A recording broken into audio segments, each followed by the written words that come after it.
announcing the conclusion of a week-long operation aimed at dismantling one of Mexico's most powerful drug cartels. The United States State Department designated the Sinaloa Cartel, together with 5 other cartels, as foreign terrorist organizations. The DEA has just launched one of the largest operations against the Sinaloa Cartel in United States history, and the results are staggering. In late August 2025, agents moved in across the country, and even abroad, with a scale rarely seen before. The numbers alone tell the story. 617 arrests, 480 kilograms of fentanyl powder seized, 714,000 counterfeit pills taken off the streets, and millions of dollars in cash removed from cartel hands. This was not just another drug raid. This was a coordinated strike, a calculated blow against one of the deadliest and most powerful criminal organizations in the world. Every single pill, every single packet of fentanyl represents a potential tragedy, a life cut short, a family torn apart, an overdose that never should have happened. And now, hundreds of thousands of those deadly substances will never reach the streets. The shock of this operation isn't just in the numbers, it's in the reach of the cartel itself. For years, many Americans imagined the Sinaloa Cartel as something distant, rooted in Mexico or Central America, a threat far away from everyday life. But this operation revealed the truth. The cartel's reach stretches deep into American communities. They are not confined to the border. They are inside towns and cities where families live, work, and go about their daily lives. Members of the cartel use counterfeit pills disguised as legitimate medicine, laced with deadly fentanyl. They transport cocaine and meth in bulk as if running a legitimate business. They rely on local sellers, couriers, and middlemen who can hide in plain sight. This operation was the DEA's message. No matter how deeply the cartel embeds itself, it is being watched, mapped, and targeted. The urgency of this strike comes from the danger fentanyl presents. This synthetic opioid has transformed the drug crisis in America. Just a few grains smaller than a pinch of salt can kill. Families across the country have lost loved ones in seconds, often without realizing what they were taking. Many believed they were buying a simple pain reliever, a pill to help study or something to sleep better, only to find out too late that it was poisoned. The 714,000 counterfeit pills seized in this operation represent hundreds of thousands of potential overdoses. This is the scale of the threat DEA agents were confronting. The arrests themselves reveal the seriousness of the operation.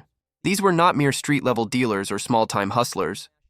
The sweep captured operatives directly linked to international networks, people who handled money, arranged shipments, and ensured the cartel's logistics kept flowing. By taking them out even temporarily, the DEA disrupted the manpower and infrastructure of the Sinaloa Cartel. Imagine a factory where half the workers and supervisors vanish overnight. Production slows, shipments fail, and customers are left waiting. That is exactly what happened to the cartel during this week in August 2025. What makes this operation even more shocking is its timing and scale. The DEA treated this not as a one-day victory, but as part of a sustained campaign in an ongoing war. The target?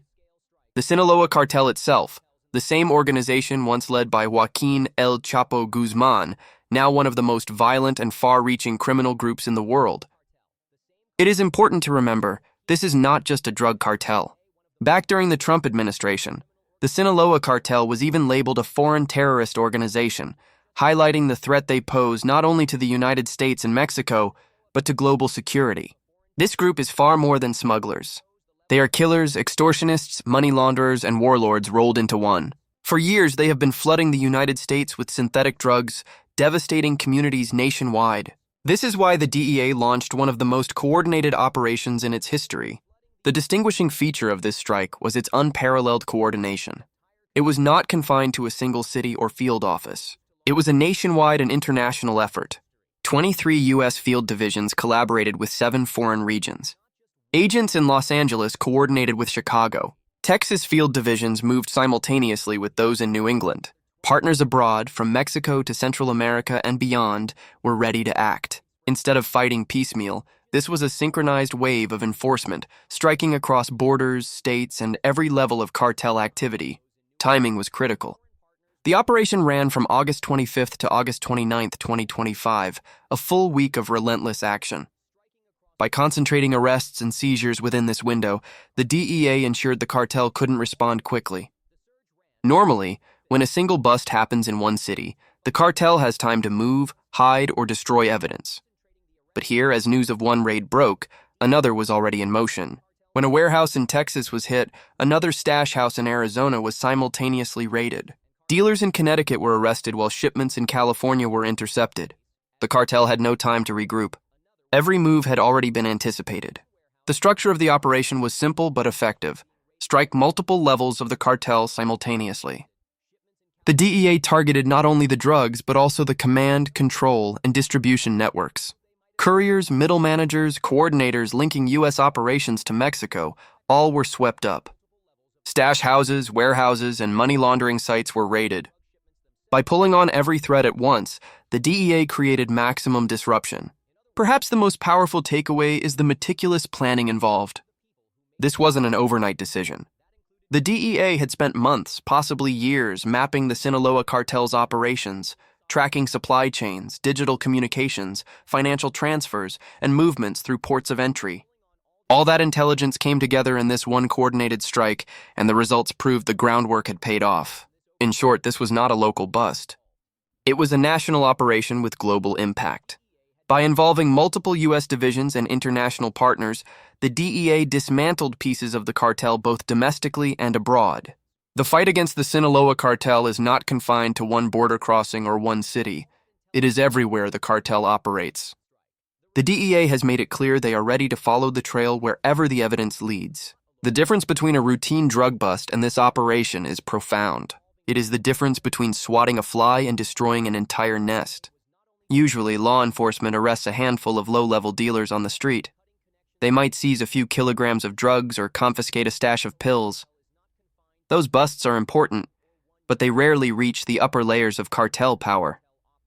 The organization simply replaces those dealers and the supply chain keeps flowing. This operation, however, was different. It wasn't just about removing drugs from circulation, it was about dismantling the very infrastructure that allowed the Sinaloa Cartel to operate within the United States and across multiple countries. And when you examine the numbers, the scale of disruption becomes undeniable.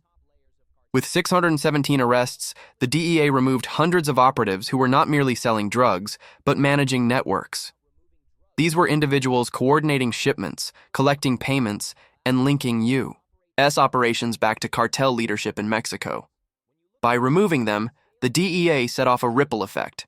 Couriers were left without handlers, distributors without suppliers, and money launderers without clients. Each part of the cartel's machinery depends on the others. Remove enough pieces and the machine stops. The targeting of fentanyl adds yet another layer of significance. Fentanyl is not just another drug. It is the leading cause of overdose deaths in the United States, claiming tens of thousands of lives each year. By seizing 480 kilograms of fentanyl powder and more than 714,000 counterfeit pills, the DEA prevented millions of potential overdoses. Each kilogram of fentanyl has the power to kill hundreds of thousands of people. Removing such quantities from circulation is not just a victory in numbers, it is an act of life-saving intervention. Families who never realized they were in danger may never know how close they came to tragedy thanks to this interception. This operation also demonstrates a new approach to combating cartels. For too long, law enforcement has been reactive. Wait for drugs to hit the streets, then chase them down. This time, the DEA targeted the infrastructure itself, stash houses, money pipelines, and international connections. By dismantling the people, money, and logistics behind the drugs, the cartel's ability to rebuild becomes significantly harder. Globally, the operation sends a clear message. The Sinaloa Cartel is not limited to Mexico or the United States. Its networks span at least 40 countries. Operating like a multinational corporation, it uses technology, digital platforms, and global financial systems to move billions of dollars in drugs. By striking hard in the U.S., the DEA signaled to the world that no matter where the cartel spreads, there is no safe haven. The symbolism of this operation cannot be overstated. For years, communities across the United States have felt powerless against the flood of drugs, overdoses, and cartel violence. This operation represents hope, a demonstration that, with sufficient coordination, resources, and determination, even the largest criminal organizations can be disrupted. While it does not end the war, it shifts the balance, at least temporarily. For families spared from overdose because of the seized pills, that difference is everything. The arrests themselves reveal the operation's depth. 617 individuals were taken into custody across the United States and abroad. What makes this remarkable is not just the number, but the type of people arrested. Too often, raids capture only street-level dealers or casual users, leaving the larger network untouched. This time, the DEA aimed higher. Among those arrested were operatives with direct ties to the Sinaloa Cartel's international network. Associates, facilitators, and middlemen who acted as the glue between local operations and global supply chains. Their removal weakens the cartel in ways that cannot be immediately repaired. The arrests spanned multiple states, illustrating just how deeply the cartel had embedded itself into American communities.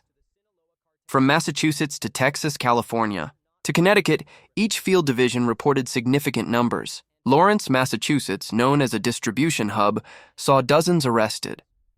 Connecticut recorded the largest number with 64 people detained, disrupting a highly organized fentanyl pipeline.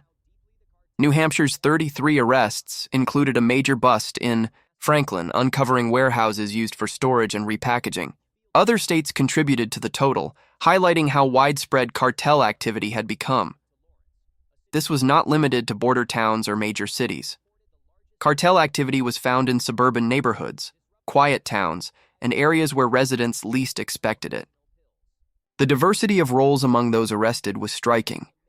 Logistics coordinators ensured shipments moved smoothly from warehouses to buyers. Financial handlers collected payments and funneled cash back to Mexican cartel leaders. Stash house operators hid drugs in residential homes or rented storage units. Regional distributors supplied networks of street dealers, who in turn connected to end users. By striking every level, the DEA created disruption at both the top and bottom. Supervisors were behind bars, street dealers found their supplies gone, and middlemen lost their critical connections. International cooperation further amplified the impact. Foreign partners helped detain facilitators tied to money laundering and transportation networks. This global element transformed the operation from a domestic success into a demonstration of coordinated global law enforcement. The fight against cartels knows no borders. If someone in Central America moves money, or someone in Europe distributes synthetic drugs, they are part of the same web, and the DEA tore through it simultaneously. The consequences of these arrests extend far beyond numbers. Every operative removed means one less person coordinating shipments, one less person poisoning communities, one less person fueling the deadly trade. Cartels rely heavily on manpower, and manpower cannot be replaced instantly. Training new operatives, rebuilding trust and restoring broken lines takes months, if not years. For the Sinaloa Cartel, losing 617 members and associates in a single week is a wound that will take significant time to heal. The arrests also send a message to those still involved. The DEA is capable of acting at scale, across states and nations, striking fear into even the most hardened operatives. For communities, it provides reassurance that action is being taken, that the faces behind the drugs destroying lives are being brought to justice. And for the cartel, it is a reminder. No matter how vast your reach, the law is watching, striking, and dismantling piece by piece the empire built on death and addiction.